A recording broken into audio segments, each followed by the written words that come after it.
Welcome to the Kelly Ford podcast. I've got some really special guests today. Wow, wow, wow. That's all I can say about the Ken Burns country music documentary. Ken Burns is here, historian, producer, director of the new PBS documentary, and Grammy Award-winning singer-songwriter Kathy Mattea, who I would love to say I shouldn't say because then people will do the math. I played you the first time around, but you have a new album out. Welcome, you guys. Thank you so much. Thank you for having us. I feel like I have about 16 hours of questions for the 16-hour documentary.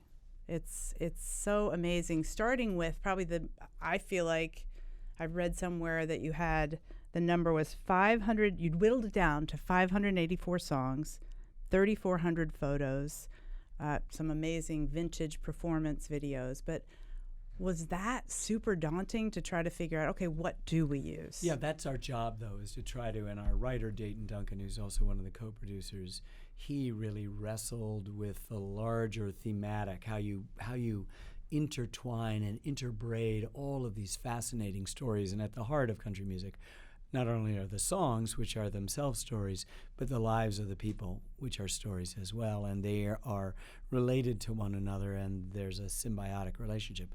But Dayton did that large work. Julie Dunphy, the other co-producer, was sort of in charge of setting off those people looking for the 1,000 hours of footage that we had to work with, finding the 100,000 photographs that we eventually culled down to those 3,400, listening to the thousands and thousands of pieces of music that went into the choices, the difficult choices of the 584 music cues, and the 101 interviews, 175 hours of interview time.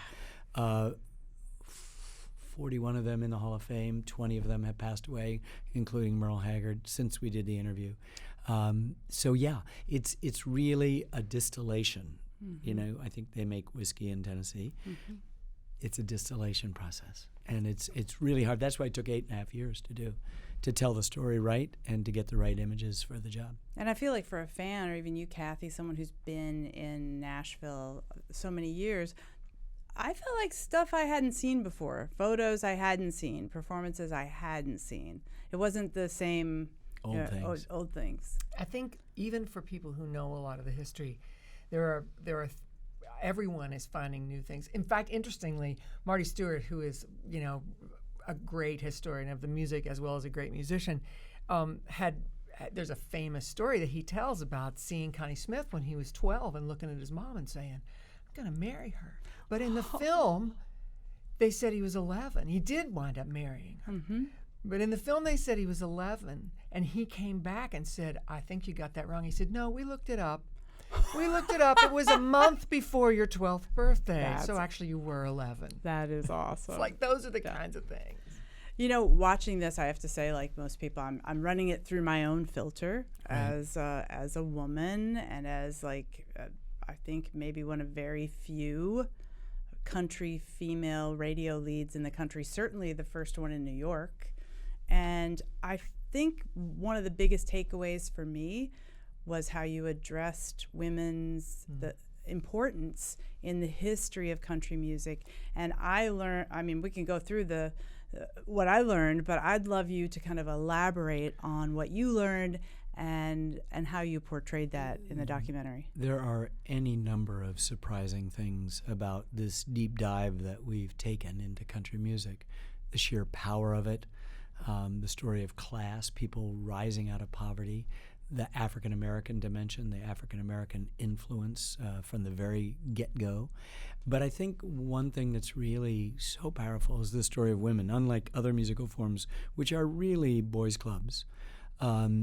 At the very beginning is Mother Maybelle. She's the original lead guitarist of the United States of America. Did not know that. And that was one of the big And then facts. It sets in motion a whole set of incredibly strong women. And by the time you get to like Patsy Cline and Kitty Wells and Rose Maddox, but when you get to Loretta, who's writing songs and expressing things that women are feeling, they're no longer being handed material, however great, that have been written by men, but are writing their own things. Loretta and Dolly and onward. It's a fantastic story, which makes it even all the more unsettling today that so much of country radio it seems to be indifferent to the extraordinary contributions of women that are taking place now, that somehow the battles that were fought in other musical forms now have to be refought in country music. But this is a story of incredibly great women, and our Mount Rushmore is equal number of women as it does men. But as a historian, you know, sometimes you have to, we're rising. I feel like it's rising. Yeah, no, it's up. always, everything's changing, and I think whatever, you know, setbacks of the last few years, I think is just, Kathy says a wonderful thing in the last episode about feeling at the time that she was coming up that this door was opening and all these possibilities were there, and then that door shut. But my point would be it's still a door. That means it's still, you can go back and pick the lock and reopen it or kick it down. and drive your 18-wheeler through it. Kathy, I obviously would love to get your thoughts on the strength of women in country music as you, maybe what you learned in the documentary, and particularly like didn't really realize that Loretta Lynn really for her day reflected the times, probably unintentionally, just being authentic, the song about the pill. Oh, yeah. Tell everybody about that. Well, Loretta was just being herself, you know, and she, God bless them, she was working with people who were like, oh, we have to let this woman be herself because she can't be put in a box.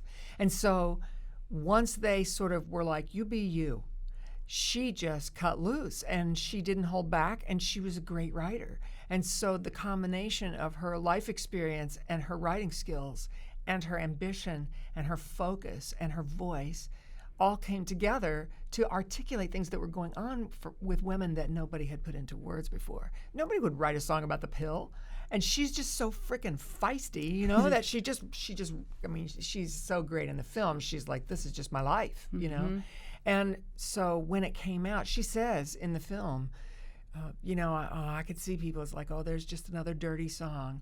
But she said there wasn't anything dirty about it. Nobody was talking about it. And so she just, as Reba says, she didn't have a filter. So she just said it, and all these people began to resonate so deeply with it that, you know, it just revolutionized things. It changed everything. And even radio back then threatened not to play it. But this is the great kind of female camaraderie that happens, right? Her fans really demanded it. Of course. It's like banning a book in Boston means you sell more copies. You really look forward to that. And the attempt to boycott or to ban it had the exact opposite effect. It crossed over into the pop charts and did really, really well. And I think that's the point, is that she was saying things that no one else would say, not in rock and roll, not in folk music, where you'd expect these kinds of, I don't even want to label it, but these kinds of ideas to come out. No, it's in country, where our conventional wisdom just presumes that it's conservative, behind the times, nostalgic, sentimental, and it's none of those things. I think it's kind of none of those things, and it's all of those things, right? Yeah, I mean, it begins with a kind of a lie to the world in itself about nostalgia, and as the historian Bill Malone says, the only historian in our film says, you know, talking about that little old log cabin that never existed, that you never lived in, or the little white church that you never attended, and all of that stuff. And at the same time, as it grew up, it became this place in which the very best of it is speaking truth, universal human truths of love and loss and all these things that we feel. And that's why they're so real, and why it provokes in us who've seen these scenes hundreds of times real tears again. I mean, when you find out why Dolly wrote I Will Always Love You, then all of a sudden it changes that song, and it makes it so much more powerful. And I think that's the power of story. The songs themselves are stories, and when you tell stories about the circumstances of their creation and the stories about the people who made it, then the stories become the magic carpets that sort of convey it to even greater heights. I think that's what's so appealing about the documentary. It does feel like three chords in the truth. It does feel like you're not shying away from those topics that traditionally, for sure, country radio has been, and probably management. I mean, you've probably been in situations where they're like, oh, I don't know. Should you sing about that? Do you want to cut your hair like that? Is that gonna? Can you wear the skirt? Why are you wearing a skirt so short? Why aren't you wearing a skirt so short? It's so true. And telling the stories about women kind of debunks that myth that country has traditionally been an all-white male genre, and that's the other truth you kind of take on in the film. You alluded to it earlier about class, about race, and that the origins of country are literally based in so many cultures. Country hasn't told this story as much as I think it should, but it's there. It doesn't mean it doesn't exist, that these women aren't central to its formation and to its strength, that A.P. Carter and Bill Monroe and Hank Williams and Johnny Cash had African-American mentors who took their chops from here to way up here, that permits them to be considered on the Mount Rushmore of at least the male side, and that Jimmie Rodgers, the first great superstar, was steeped in African-American music, and that it's also important to say it's a two-way street. So when Ray Charles has creative control of an album for the first time, he records modern sounds in country and Western music. And the number one hit song of the summer of '62 is I Can't Stop Loving You by Don Gibson. If you go back to that album and you listen to that song, it's a country song. It's a soul singer, but it's a country song.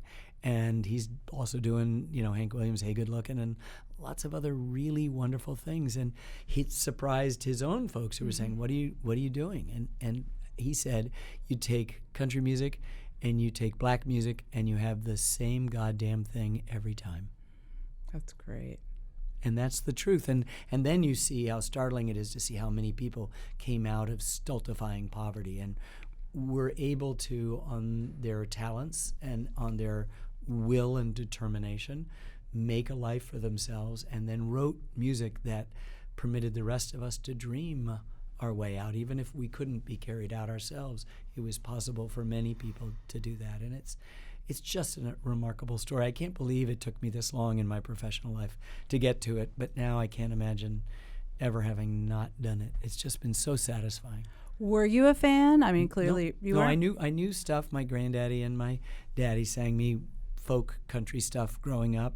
I was a child of R&B and rock and roll. I worked in a record store in Ann Arbor, Michigan. I sold all this stuff. I was very proud of the fact that I knew all the covers of the Merle Haggard stuff. But Johnny Cash crossed over later. Emmylou Harris did a few other things. The novelty of Okie from Muskogee in the middle of the Vietnam era was more of we loved it as hippies. We loved it.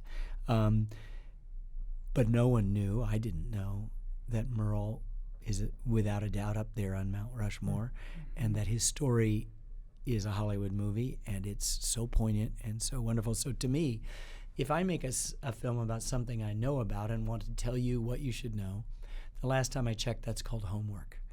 And yet, if I share with you the process of discovery, hey, I can't begin to tell you what I just found out about Dolly or Kathy or Reba or whomever it is, that's a different sort of thing. And I think that enthusiasm, which is in the music and in the art and in the stories, gets transferred by us because we didn't know going in. And it was very easy to shed our baggage and our preconceptions and love this music because it is not isolated. It's not one thing. It's always been many things and connected to all other music, and there's no borders.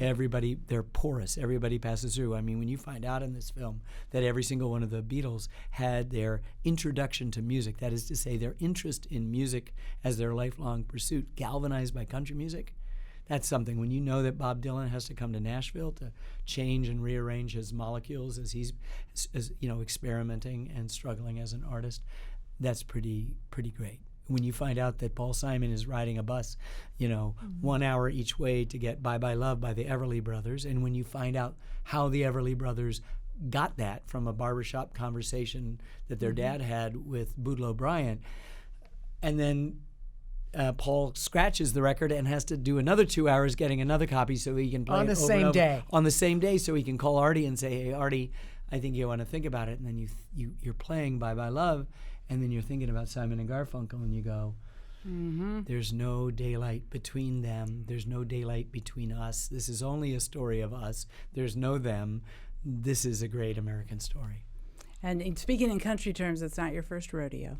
No, You've it's done not other documentaries. I have. And 18 years ago, you did the jazz documentary. Yeah. There have to be some parallels. Totally. Well, first of all, the musics are so related. I mean, just take two great superstars of country music, Willie Nelson and Chet Atkins. Both of them are dominated by jazz phrasing.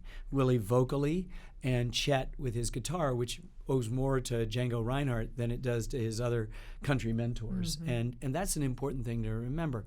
And then for us as filmmakers, having to solve the problem of how do you shut up and let music play. I mean, a little bit easier in jazz, which is mostly instrumental, but this is a lyric-driven, vocal thing. And so we had to learn how to say, you know what, we need to let this line bleed up. And when Loretta's singing along with Don't Come Home a Drinkin' with Lovin' on Your Mind, you can hear it playing, and she gets behind, and then she gets ahead, and then she finishes it, and then the music finishes, and she goes, that's the way it goes. She doesn't know we're playing it, because it's 3 years later that we get her into the editing room. So it's the kind of playfulness that we get to have working on it, and you love it. It's like three-dimensional chess. You can hear that, music in a film is background, but here it's background and it's middle ground and it's foreground and it's kind of hyperground when you take apart a tune. It's thrilling to work on it, and the team, Dayton Duncan and Julie Dunphy, and the editors and the folks who found that old photograph, is in a Texas bank vault and looks up and says, "What's in there?" And the person who's the executor of somebody long dead says, "I don't know." And then you get 3 photographs that haven't been seen since the family put it in the box 7 years ago when the person died, and now you've got a picture of them. And there's nothing greater than feeling like you've just heard a story that they hadn't expressed or they were expressing for the first time, or find an old archive or a piece of footage. We went to the Cash families, any home movies, and they go, yeah, I remember looking at them as a kid, but there's an old box out in the garage or a bag out in the garage, and you get them, and it's a treasure trove, and there's not just Johnny and his first wife, Vivian, but there's little Roseanne, and there's Johnny and that's Elvis Presley, and they're fooling around, or that's Carl Perkins and they're at a diner, or that's the Tennessee Two and Johnny, and they're driving down the street not paying attention, and you're talking about life on the road, and you suddenly go, my God, what great gifts we've been able to unearth. That diner scene, I thought, wow, what handsome guys. I mean, they were probably trouble. Oh yeah, Well, he was calling Vivian every night and saying, "I walk the line." But that wasn't quite accurate. It may have been for a while. I didn't realize Carl Perkins was that handsome. Me neither. Right? Well, I met him when he was older, and he was just the nicest guy. But I was the same way. I was like, that's Carl. That's what he looked like on stage in his prime, So, ladies, can we talk, if we're talking handsome, can we talk about Merle Haggard? Yes. Who comes off on camera as Zeus, this ancient patriarch with the oaky hat and the stubble and whatever. But when you look at him, as Ralph Emery said, he's Hollywood handsome. Yeah, like he Paul Newman-esque. Yeah, and I would say Warren Beatty. That was who I thought. I thought, oh, that's Warren Beatty, and he just had that kind of... And, I remember the first time I really dug into a Merle Haggard album, and I thought, this is more like Tony Bennett than it is like Buck Owens. Yeah. It was a revelation. I was like, this is so much bigger than just country music. This is just a great singer. Yeah.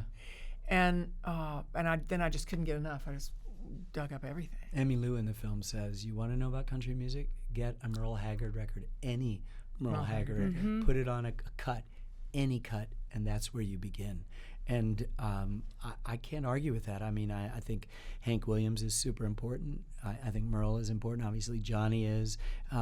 Jimmy Rogers on the male side, Chris Christopherson, and then Mother Maybelle and Patsy and Loretta and Dolly and this gal, and this is boy. I mean, we could have done 32 hours and not done enough. Since we're on the topic of Merle, and that was my third takeaway was, wow, we've already lost. Yeah, I think you mentioned the number, but 20 people died of the 101 interviews. 20 people died, and you feel this bittersweetness about it because you're sad that they're gone, but then you're sort of happy we got him. There he is, and Merle's in every episode. He's awesome. That He's must have. funny. I mean, that was He only died a couple of years ago. When did you? No, he died 4 or 5 years ago, Yeah, I and feel we like did it's it. right We when did I- it like 6. We got him about a year plus from when he died, and I think it's the last major interview, certainly on camera, that he did. I don't know, Yeah. but all I know is what we have is gold. And what was great is that we only have that one historian, Bill Malone, because we presumed that we'd go in, there'd be a lot of critics, a lot of writers, a lot of scholars, a lot of historians, and with the exception of Bill Malone, who wrote the definitive scholarly Bible on it, all the musicians know the history. Yeah, Kathy knows her history. Marty knows his history. Roseanne. Roseanne knows the history. Ricky Skaggs knows the history. Merle knew it. Rodney Merle Crowell, was saying, "Look, I'll think about doing this, but you got to be doing Jimmy Rogers." And we're going, "Yeah, we're doing Jimmy Rogers." He tells Dayton, and he says, "And you got to do Maddox Brothers and Rose." And Dayton's going, "I don't know Maddox Brothers and Rose. I better do my homework." So when we finally caught up with him, he was in, and Willie was the same thing. He wanted to talk about Ernest Tubb. And Merle wanted to talk about Bob Wills, and so did Willie. So it's like, yes, sir. And then I think because we'd done our homework, by the time we got to their story, caught up to their story, they were willing to share depths and dimensions of it. I don't think they just shared any old time. The story about Willie going to Patsy Cline's house late at night and her husband waking her up to play Crazy for her. And there's a picture of the house. I'm like, Crazy. Where is it? Where is it? And there's people who know where it is in Nashville, but like they dug up a picture of Patsy Cline's house in 1961 or 60 or whatever it was when that 63. Yeah, It would have been 63. That's what I was going to say about Willie too. Like, Yeah. I mean, hopefully he has many years left, but awesome that Well, Yeah. you were able to document him he's in that well way. known for being very reticent, for having monosyllabic answers, and we were worried. We heard him interviewed the night before we did the interview, not on film, but just somebody, and the poor guy was not getting anything. And so we were like, oh no, we had 3.5 pages of questions, and we sort of decided what was the half page of questions. And we just, in his bus, on a, with the motor running and the air conditioning going, the worst thing for the sound man, on a rush hour, the worst thing for the sound man, in this cramped space. But he started talking, and we got all the questions answered. And we asked everybody. We'd say, if you could be that NASA scientist who shot that probe out into outer space. We made it a long, involved story so people knew what we were asking, what was the one country song. They could think about it and be prepared to answer what their answer was, rather than say, what's your favorite country song, so quickly. So we do it out, and everybody gave us really interest. He stopped loving her today, and so lonesome I could cry, or whatever it might be. Where have you been? Willie goes, I finished asking the question, and he goes, can the songwriter go too? and he just cracks up, and I crack up, and then I said, but please come back. I didn't know what else to say. He lit up like a Christmas tree. He was so great, twinkly. So animated. It was so great. There's so many great moments, and I think one of the things, just as I've seen I've seen the whole thing several times, and I've seen lots of pieces of it many times. And I think that because these interviews didn't exist before with each person, so we're seeing all the narrative is new. The stories are being pieced together so that themes, the Mule Skinner Blues is like in many, many episodes with different people, this song that keeps coming back that illustrates the knowing of the history and how it gets passed, how songs and traditions get passed down. And then the old footage and the old photographs that no one's maybe seen in 50 or 60 years. The combination of that, even if you know the basic arc of country music, it feels new and fresh. The pictures of Patsy Cline's plane crash. I had never, that picture of Roger Miller looking in the woods, and he was the one that found the plane. It was just unbelievable. And I was weeping more than once when I've seen that part. As if I wasn't 4 years old when that happened, as if it was someone I'm related to. As an artist, Kathy, gosh, as I'm listening to you, I'm thinking, no one kind of would understand more that there really isn't, you can correct me, there isn't another genre that history means so much to and is so aware of.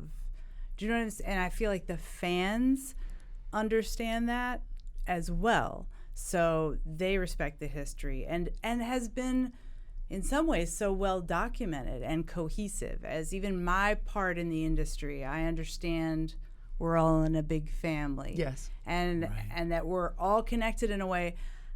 I haven't experienced other genres the way I've experienced this one, but I feel like intuitively it is the only one that has that kind of family bond. It is very special, I think, and comes from the music came from a different place, right? It came from front porches. It came from rural areas, as Ken was saying. It came from poverty. It came from people. There was nothing they could do, so they wrote a song about it to get it out, and then they bonded together over that, and the commercialization came later. But always it came from a tradition of barn dances and square dances where everybody's just kind of in it together, and you happen to be the one on stage playing the music for the square dance, and you might jump down and start dancing, and someone else might jump up. And so it's always been this way, and because of that, a tradition sprang up between the artists and the fans. And because of the subject matter, because the songs are so much about stories and about real life. And so this connection happened a long time ago that by the time I came along was just part of being a country singer. You hung out with your fans, you talked to your fans. I used to say, the thing I really love about country music is people don't want to just come get their picture made with me so they can show all their friends. They want to come tell me a story about their life. They want to come tell me a story about a song that I sang and what it meant to them and why. That's a human connection. That's what you dream of when you sing songs.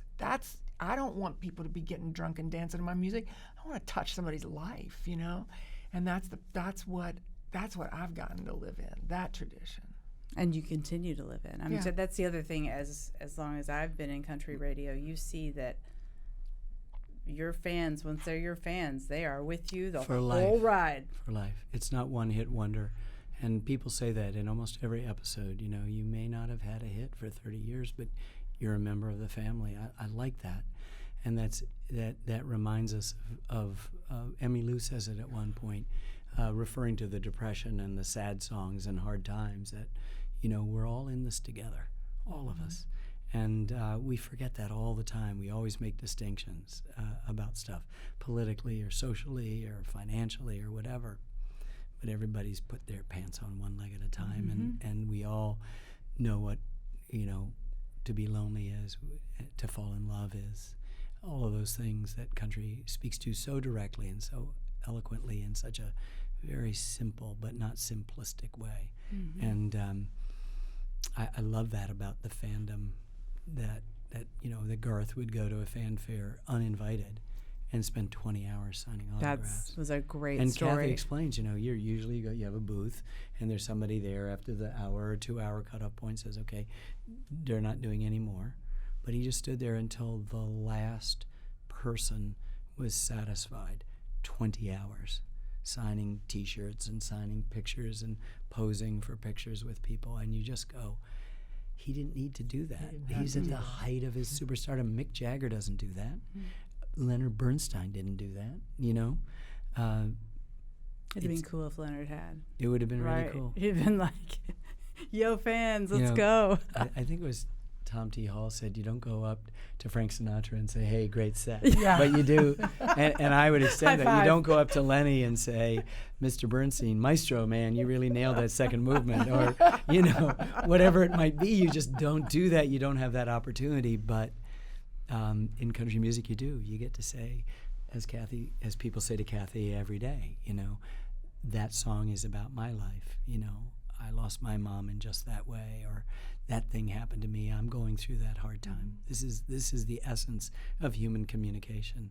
3 chords and the truth. Ken Burns, historian, director, producer of the documentary Country Music. Get on PBS.org. You can stream it. You can watch it for on free. PBS. In fact, on Sunday you get all 8 episodes for free for several weeks. The DVDs are out, the Blu-rays are out, the companion book by Dayton Duncan, which gets to restore all the things I cut out of his beautiful script, which makes him feel a lot better, and he doesn't drink as much scotch at night, thinking about all the things that I cut out. And Spotify's got an extraordinary playlist that includes women, lots of them, and Sony's come out with a 5 CD set of whatever we could distill. It looks like vinyl, right? And well, this is the press screener of the actual film that looks like vinyl, but they've got the 4 CDs, each one being 2 episodes. And Grammy Award-winning singer-songwriter Kathy Mattea. I'm not done with you guys. You thought that was kind of a wrap-up, didn't you? I was just resetting. Can we talk more? Sure. Do you want to go? No. Because I do want to No, I talk don't think so. about... What time is you're the one You with can the go. schedule. I'm good. All right. Because while you're talking about Garth, I hate to say the year I started in radio because then people can do the math. And I can't even keep up with my own lies about my age. Wait a second. Can I just set the scene here and protect you all?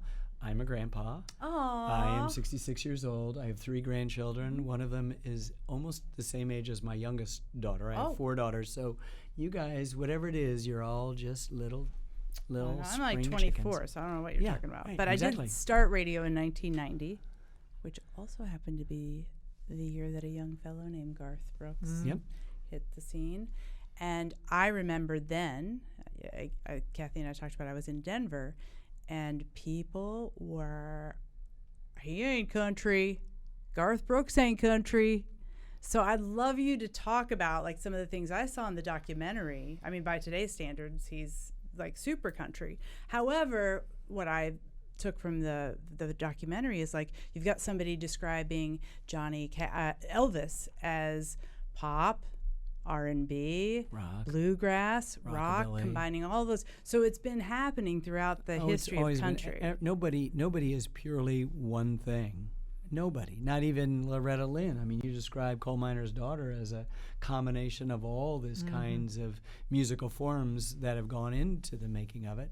Garth is so country. I mean, Trish Yearwood, who ought to know, said he's more country, but he's also, as a kid in Oklahoma, he was promoting bands, so he understood the kind of mentality. So he brought that kind of arena stadium stuff. And fortunately, his music was good enough that you could fill a stadium and do it. And then he had the pyrotechnics. But there's nothing more country, Trish says, than what he's singing and what it's about. And there are these great drinking songs, and there are these tear your heart out ballads and stories. And so I don't know why anybody would protest, but I think it's because people do. They tend to think of something, and commerce requires us to categorize it into this narrow band, and that's why Lil Nas X can't get on the Billboard, or we have to kick him off the Billboard chart. But in point of fact, it's just whatever it is, it's all related American music. And Brenda Lee has a wonderful statement. She goes, first I was rockabilly,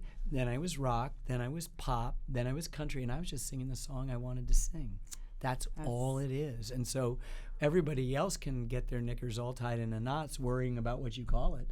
But in point of fact, Louis Armstrong in our jazz series, he said, there ain't but 2 kinds of music in this world, good music and bad music. And good music, you tap your foot to. So there's my definition. Yeah. You can like it or you can not like it.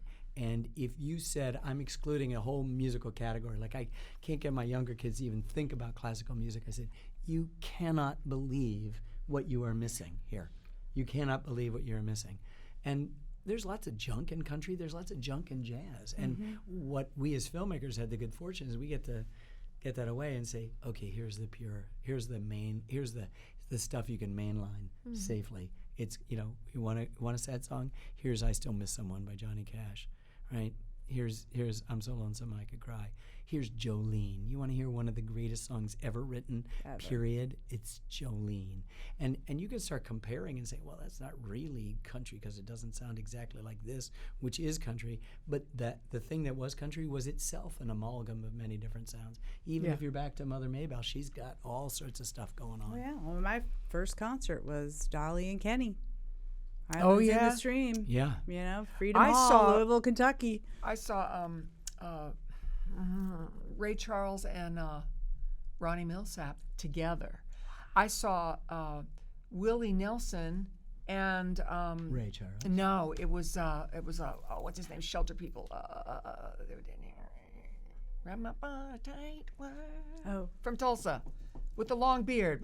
Leon Russell. Leon Russell. Oh, I saw them play together. There was a lot of that stuff going on, and then it was all at the Opry House. They were all shows at the Opry House, and I think one of the gifts of this documentary, because it's such an event, is that a lot of people who have become sort of territorial about the chunk of country music they love are going to have a bigger context for it. Yeah. And of why it's such a wide umbrella, and why the pendulum swings from Lil Nas X all the way back to Ricky Skaggs and everything in between, because that's the way it started.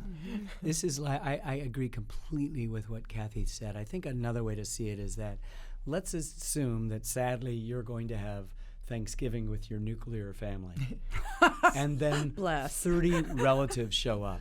The much better Thanksgiving is with the 35 people, right? Mm-hmm. You can narrow it down, but really your family, which is what Thanksgiving is about the larger crowd, the whole kin. Mm-hmm. And that's what we try to do in this, and say it's a big family. It's a big, big family. One last question, because we do mention it's all the 20th century, the deep dive into country, and I've learned the Jimmy Rogers story I loved about New York, and I have lots of stories I'd love you to tell, but again, you do have a life. Okay, Ken Burns and Kathy Mattea. I do, please. She does, but I'm not sure. But Ken's like, let's go. I am a country machine. Music is your life. You just didn't know it. It's like, I feel like Woody Guthrie's guitar. This machine kills fascists. If you, after learning about all these artists, and Kathy, you've been immersed in it your whole life, if there was somebody that has passed that you could bring back to interview, like the one person of everyone mentioned in this documentary that you could sit down and have an interview with Ken Burns, who would it be? Hank Williams. I mean, there's a moment when he dies at 29 with this extraordinary legacy, like literally a tsunami of really great songs. And Chris Christopherson comes on and he says, I wish that he'd lived to be my age, because think about what you would have had. And I as a filmmaker, I go, I want to talk to the man who said, the silence of a falling star lights up a purple sky, and as I wonder where you are, I'm so lonesome I could cry. Who, the hillbilly Shakespeare, who distills that? And country music is filled with people, Loretta and Dolly and Chris Christopherson and Johnny Cash, who have distilled the essence of human experience into, Johnny has the second verse of I Still Miss Someone is, I go out on a party and look for a little fun, but I find a darkened corner because I still miss someone. Wow. Yeah. Yeah. Talk about universal. And you imagine somebody out there going, I can't see a way forward. I've never felt so sad, trapped, abject, completely devastated. And then they hear that song and they know that one person in this world knows what they're feeling. That's the power of music. Yeah. That to me is that's what a 3-minute song can do. It can make someone who might be thinking about the unthinkable know that they're not alone. It's powerful. Yeah. Charlie Pride says in the introduction, there's a country song for every mood you're in. It might make you cry, but you'll feel better for crying. And a couple seconds later, Merle says, it's about things that we believe in but can't see, like dreams and songs and souls. And between those two things is the entire series. Yeah. So good. The Charlie Brown, yeah. There's so much. You guys just need to go watch it. Merle's like the archangel of this. He's like this heart and soul of it. He's like, he's just such a poet. Yeah. Well, thank you both so much. I will let you go now. I mean, we can stay. Oh, thank you. Thank you. It's been really fun. It's been a pleasure. Ken Burns, historian, director, producer, country music, the documentary. You can see it on PBS right now. and you can stream it on PBS.org. Yes, you can. And Kathy Mattea, 18 Wheels and a Dozen Roses. Love you so Yes. much. It's really great to meet you both and have Thank you. on the podcast. Thank you. Thank you.